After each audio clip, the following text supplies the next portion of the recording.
Hello mga Mari, for today's video ay another vlog na naman.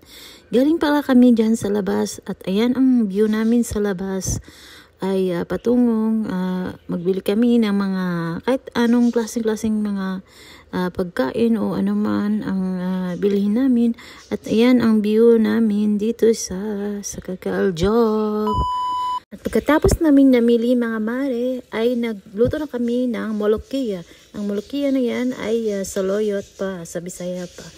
Ayan na yan. At nagluto na rin ako ng kasamang atay ng manok. At sama-sama ko na rin silang luto mare para madaling matapos sila. At ang pagkain natin ngayon mga mare ay simple lamang. At ayan ang mga patay ay simple lang. Yan ang molokia na yan ay lagyan ng kubus. At palaging kubus yan, number 1 dito. At ayan mga mare, simple lang ang aming hapunan ngayong gabi na yan. Ay molokia at saka atay ng manok. Pinagsabay ko pala yan sila sa pagluto para madali lang lutuin. Alam nyo mga mare, kapag natikman nyo yung molokia na yan, ay sobrang sarap. Ay lagyan ng lemon yan, ay sobra. Dati hindi pa ako kumakain na yan kasi ignorant pa ako. Kasi wala naman yan sa Pinas at dito lang namin makakain yan sa Saudi Arabia. Ay sobrang sarap pala. At alam mo yang molokia ay sobrang maraming vitamins yan at hindi nyo alam. Alam niyo ba, maganda yan kapag nabubuntis ka, ay maganda yan sa bata, ay malusog yan, ay sobrang sarap. May kasamang atay ng manok. Yung atay ng manok na yan ay sinislice ko pala ng maliit yan. Ay kasi kasama namin yan sa pagkain ng kasama ang kubos. Alam niyo mga mare, kahit anong mga recipe yung ginagawa ko ay sobrang basta kakain lang siya. Hindi naman siya maarte at ako rin. Kaya ang importante may pagkain tayo mga mare. Payakap naman kayo mga mare, pasupport naman sa page ko.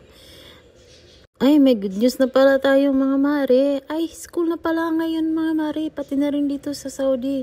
School na rin, balik school na naman.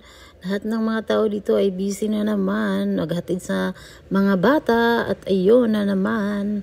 At alam niyo mga mare, kapag school na dito ay sobrang busy. At saka maaga na silang magising. Mga 4 o'clock, 5 o'clock.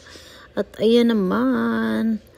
Maraming nagagalit kapag balik school na naman kasi magising sila ng umaga mga mare. Kawawa naman nating mga kapwa OFW dyan kapag may mga estudyante ang mga anak nila ng amo nila.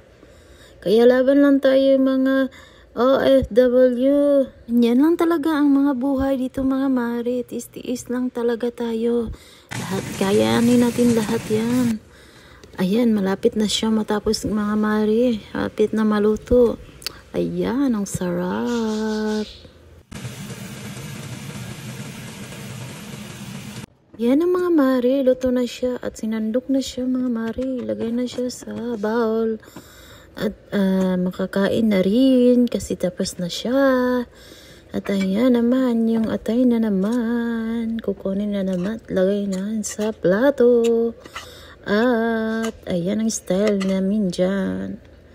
At yan lang ang kakainin namin. At ayan siya guys. Lagyan na siya ng kubos. At lagyan siya ng lemon yung molokia.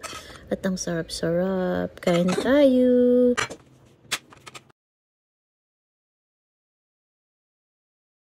For today's reels ay another vlog na naman. Kung paano ba magluto ng kanin dito sa Saudi ay pwedeng sa rice cooker lamang. At first, lagyan ng olive oil. Kailangan lagyan ng olive oil at lagyan ng ibang sangkap na yan. At ayan ay turmeric kahoy. Yung kahoy ba siya?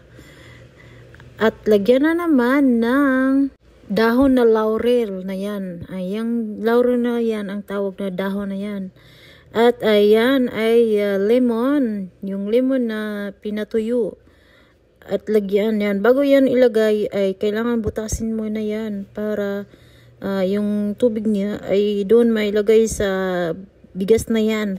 At ayan, tinusok ng kutsilyo para yung tubig niya ay ilagay naman sa bigas at masarap siya. At pagkatapos, mag-init muna ng tubig bago ilagay dyan.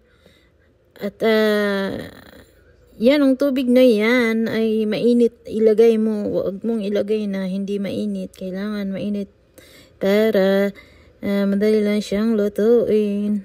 Yan ang luto na dito sa Saudi. Yan ang kakainin nila ay mayroong nakalagay na ready to ilagyan ng asin. Alam nyo ba, ilagyan ng asin yan. At gusto nila may asin. Ang sa atin naman ay kailangan plain lang siya, walang lagay ng asin at hindi nilagay-lagay kung anong sangkap na yan. Ang sa kanila ay lagyan nila at depende rin sa kanila yung anong sangkap na recipe at nilagyan na rin ng chili. At alam nyo ba, pag madalian lang yan pagluto kasi nilagay yan sa rice cooker at hindi nilagay doon sa gas. Yung rice cooker na yan ay magandang lutuin niya. Hindi na kailangan na laging tinitingnan. Yan ay kusang matapos na lang siya. At yan ay bagong experiment na naman. At sa amin yan ay ginagawa namin. So ayan na siya. Ang sarap.